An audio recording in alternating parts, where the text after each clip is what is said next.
Chapter 29. Robinson Becomes a Farmer. Robinson had now been on the island long enough to know how the seasons changed. He found that there were two kinds of weather there, wet weather and dry weather. There were 2 wet seasons in each year and 2 dry ones. During the wet seasons, which lasted nearly 3 months, Robinson had to remain pretty closely at home, and could not gather grain, for the plants were then starting from the seeds. It ripened in the dry seasons. Robinson soon found that he must have a store of corn and wild rice for food during the rainy seasons. He, however, knew nothing about planting and harvesting, nor preparing the ground for seed. He had it all to learn with no teacher or books to instruct him. He found a little space near his dwelling free from trees and thought he would plant some corn seed here. He did not know the proper time for planting. He thought because it was warm, seeds would grow at any time. It happened his first seed was put in at the beginning of the dry season.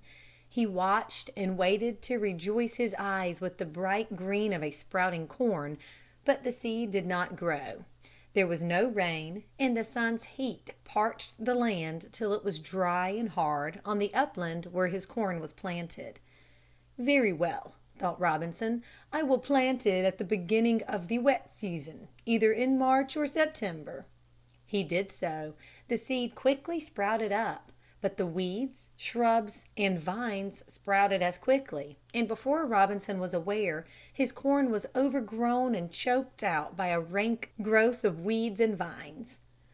"I see," said Robinson, "that I must thoroughly prepare the soil before planting my seed."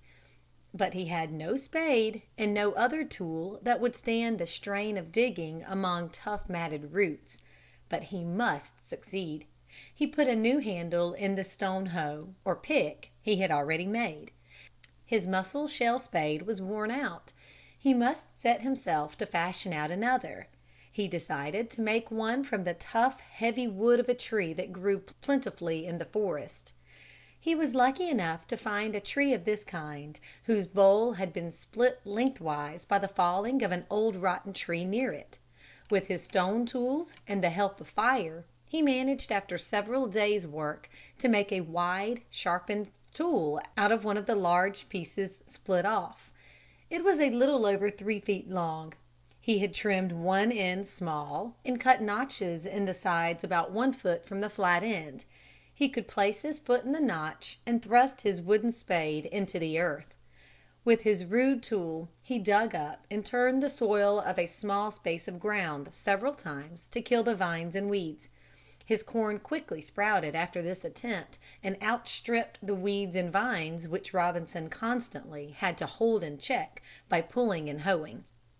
He was rejoiced at his growing crop, and went each morning to feast his eyes on the rapidly expanding leaves and ears. One morning as he came in sight of the little clearing, he thought he saw something disappearing in the low brush on the other side as he approached. Alas! His labor had been in vain. A herd of wild goats had found out the place and had utterly destroyed his crop. Robinson sat down near by and surveyed the ruin of his little field. "It is plain," thought he, "I will have to fence in the field or I will never be able to harvest my crop. I cannot watch it all the time." He had already learned from his experience in making the fence around the goat pasture that the branches of many kinds of shrubs and trees, when broken off and thrust into the ground, will send out roots and leaves, and at length, if planted close together in a line, will form a thick hedge which no kind of beast can get through or over. He found out some willow trees whose branches broke easily, and soon had enough to thrust into the ground about 6 inches apart around the entire edge of his little field, which contained about 1/8 of an acre. After this hedge had grown so as to be a fair protection to his crop, he tried planting again at the proper season. He spaded up the ground and pulled out the matted roots as best he could, and with great pains and care planted his corn in straight, even rows. To make them straight, and each hill of corn the same distance from its neighbors, he first marked off the ground in squares, whose sides were about 3½ feet long. "Now," thought he, "I will reap the reward of my labor." The corn grew rapidly, and toward the end of the first dry season was filling out and ripening its ears. But to Robinson's dismay a new danger threatened his crop against which he could not fence.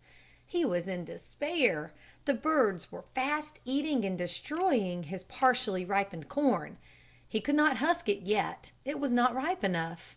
He thought how easy it would be to protect his field if he had a gun. But he had learned that it is useless to give time to idle dreaming.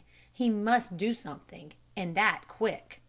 "If I could catch some of these rascals," he thought, "I would hang them up on poles, dead, as a warning to the rest." It seemed almost a hopeless task, but he went about it. It was in vain he tried to kill some of them by throwing rocks and sticks. He could not get near enough to them.